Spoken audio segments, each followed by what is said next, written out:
श्रीराम समर्थ. श्रोते हो, आपण ऐकत आहात श्री गोंदवलेकर महाराज यांचे प्रवचन. परमेश्वर जाणण्याचा मार्ग. जो कोणी एखादी कृत्य करतो त्यात तो करणारा असतो. स्वतः निराळा राहूनही त्या कृत्यात तो अंशरूपाने असतो. न्यायाधीश निकाल देतो तेव्हा अमक्या न्यायाधीशाने निकाल दिला असे आपण म्हणतो. म्हणजे काय की तो न्यायाधीश जरी वेगळा असला तरी दिलेल्या निकालामध्ये तो असतोच. त्याचप्रमाणे परमात्म्याने हे जे सर्व जग उत्पन्न केले त्या प्रत्येकात तो अंशरूपाने आहे. म्हणूनच सर्व चराचरामध्ये ईश्वर पाहावा असे सांगतात. त्याचेही कारण हेच आहे. या सर्व चराचर सृष्टीमध्ये ईश्वर पाहायला आपली तितकी प्रबळ इच्छा व्हावी लागते. देव आहे ही पुष्कळांची नुसती भावनाच असते, पण ती बरोबर जाणली जात नाही. आणि ती बरोबर जाणण्याची इच्छा होणे हेच खरे व्हायला पाहिजे असते. अशी ज्याला इच्छा झाली त्याचे अर्धे काम झाले असे म्हणावे. तशी इच्छा झाल्यावर देव पाहण्यासाठी काय मार्ग आहेत हे तो पाहू लागतो. त्याला पुष्कळ निरनिराळे मार्ग सांगणारे भेटतील. कोणी सांगतील की संन्यास घेतला म्हणजे ताबडतोब ईश्वराची प्राप्ती होईल. कोणी सांगतील की ब्रह्मचारी राहिले म्हणजे देव भेटेल. कोणी सांगतील गृहस्थाश्रम वेदाने श्रेष्ठ सांगितला आहे, तसे वागले म्हणजे देव आपल्या घरी चालत येईल. कोणी या, कोणी हठयोग, तर कोणी जपतपादी साधने सांगतील.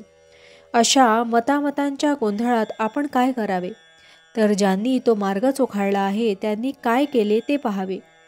असा मार्ग कोणी चोखाळला, तर जे संत लोक आजपर्यंत झाले त्यांनी. त्या सर्वांनी देवाची प्राप्ती करून घेतली आहे. म्हणून ते काय सांगतात ते पाहावे. आपण घराच्या बाहेर जायला निघालो म्हणजे वाट चालू लागतो. जिथे 4 वाटा फुटतात तिथे पाट्या लावलेल्या असतात आणि जिकडे जायचे ते त्यावर लिहिलेले असते. समजा आपल्याला पंढरपूरला जायचे आहे.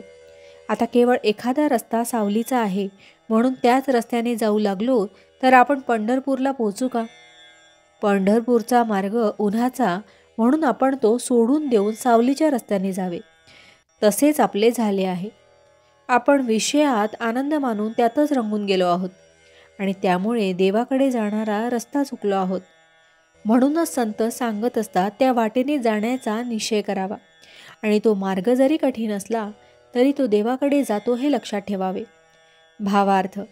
संतांनी जो मार्ग आखला त्यावर डोळे मिटून जावे. पडण्याची, अडखळण्याची भीतीच नाही. जानकी जीवन स्मरण जय जय राम. महारुद्र हनुमान की जय. समर्थ रामदास स्वामी महाराज की जय. सब संतन की जय. श्री अनंत कोटि ब्रह्मांड नायक राजाधिराज सच्चिदानंद सद्गुरु श्री ब्रह्म चैतन्य महाराज की जय. जय जय रघुवीर समर्थ. आता आपण 13 वेळा नामस्मरण करूया. श्रीराम जय राम जय जय राम. श्रीराम जय राम जय जय राम. श्रीराम जय राम जय जय राम. श्रीराम जय राम जय जय राम. श्रीराम जय राम जय जय राम. श्रीराम जय राम जय जय राम. श्रीराम जय राम जय जय राम. श्रीराम जय राम जय जय राम. श्रीराम जय राम जय जय राम.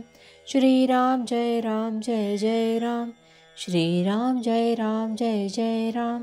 श्रीराम जय राम जय जय राम.